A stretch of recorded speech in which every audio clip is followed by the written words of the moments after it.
विधानसभा का महासंग्राम। नमस्कार, मैं हूं आपके साथ में भूपेंद्र सिंह और आप रिपब्लिक सागर मीडिया के साथ में हैं। मध्य प्रदेश में विधानसभा चुनावों की तारीखों का आगाज हो गया है।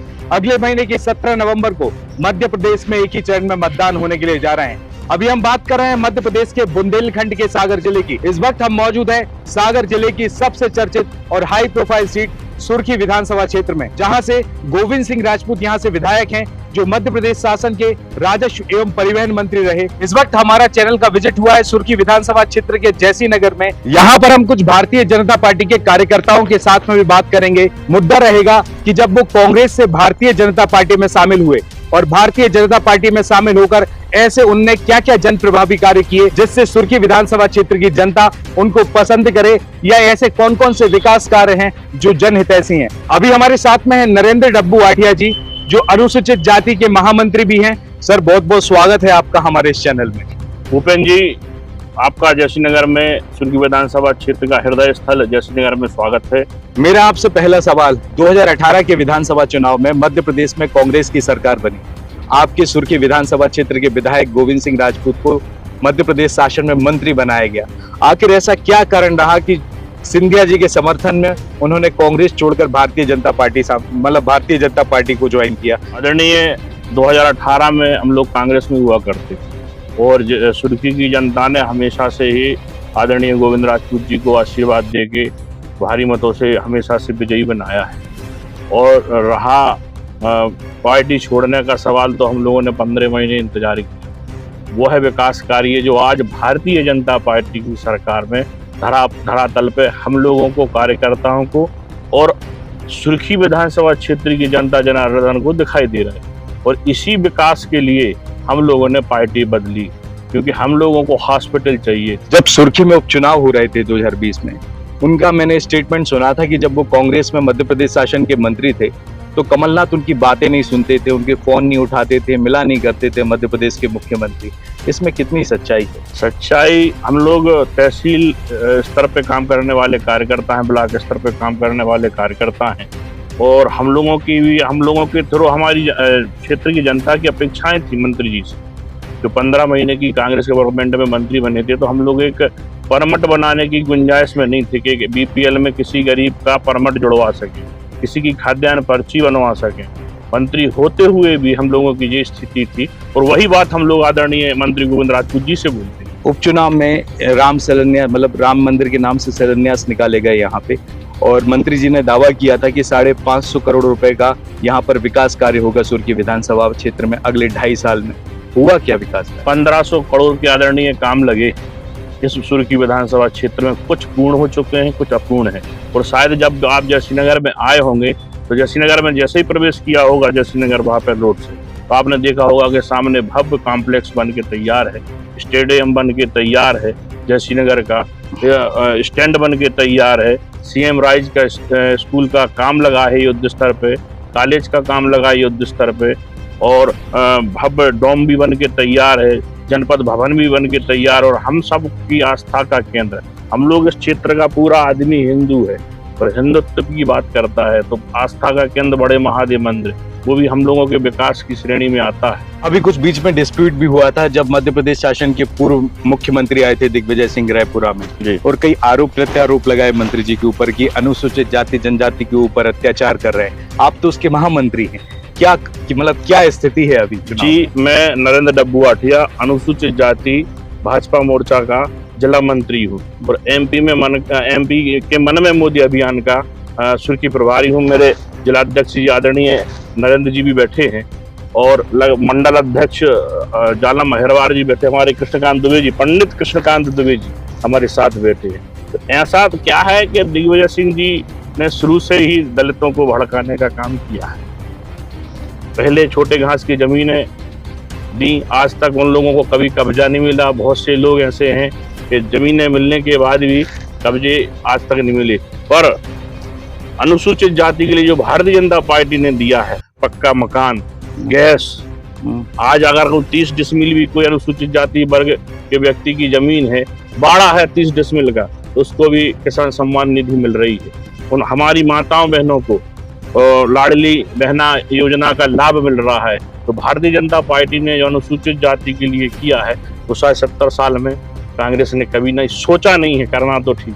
अभी सोशल मीडिया पे एक सॉन्ग वायरल हो रहा है, एक कविता वायरल हो रही है गोविंद सिंह जी की, मैं सुर्खी का हूँ और सुर्खी मेरी है। क्या है इस? नहीं साहब, ये तो है ही। हम लोग मतलब जब गोविंद राजपूत जी के साथ हुए थे तो समझ 17-18 साल के थे। आज आप अवस्था देख रहे हैं हम लोग। तो जनता यहाँ गोविंद राजपूत जी को दिल से चाहती है। गोविंद राजपूत जी को यहाँ पब्लिक अपना पुत्र के रूप में देखती है और उनको जन समर्थन ऐसा नहीं है, काफी जन समर्थन। और गोविंद राजपूत जी की सुर्खी है और सुर्खी के गोविंद राजपूत जी।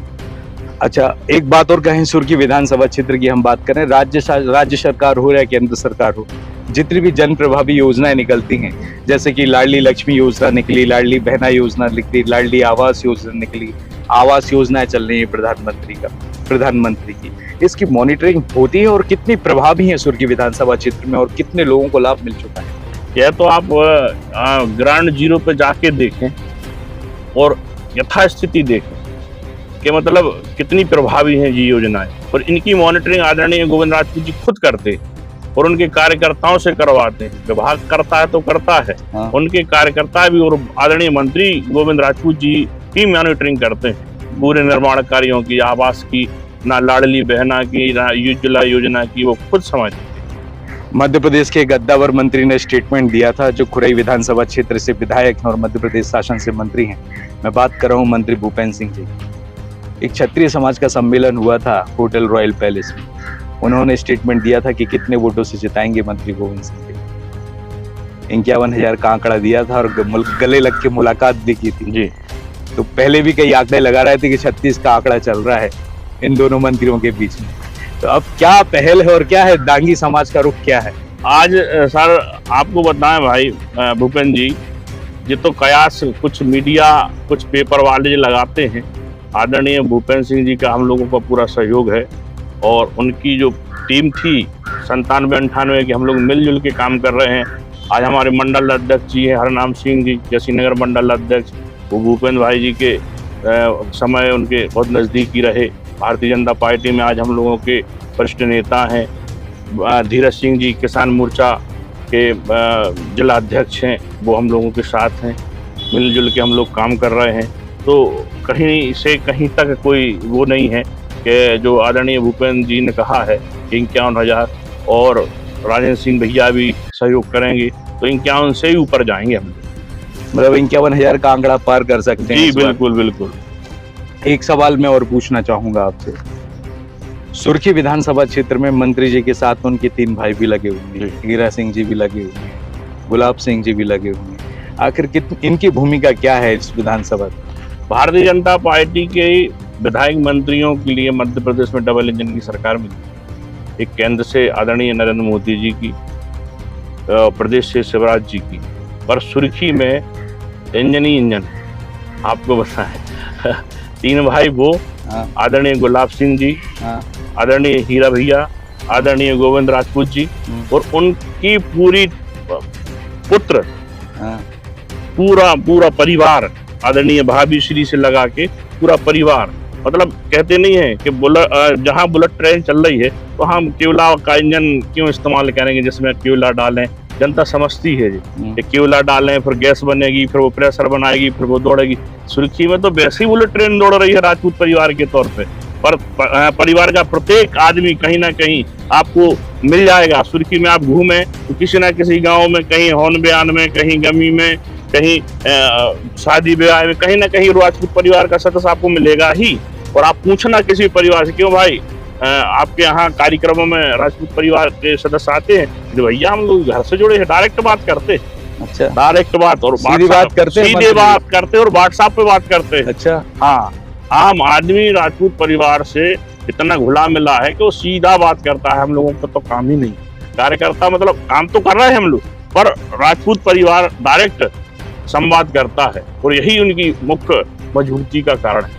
भारतीय जनता पार्टी ने जो चौथी लिस्ट जारी करके गोविंद सिंह राजपूत को यहाँ से फिर से सुर्खी विधानसभा क्षेत्र से उम्मीदवार घोषित किया है, तो वहीं पर कांग्रेस ने भी जो पहली लिस्ट जारी की 144 की, उसमें नीरज शर्मा जी को टिकट दिया है, जो अभी बगावत करके कांग्रेस से भारतीय जनता मतलब जो अभी बगावत करके भारतीय जनता पार्टी से कांग्रेस में शामिल हुए, तो क्या टक्कर दे सकते हैं ये गोविंद सिंह?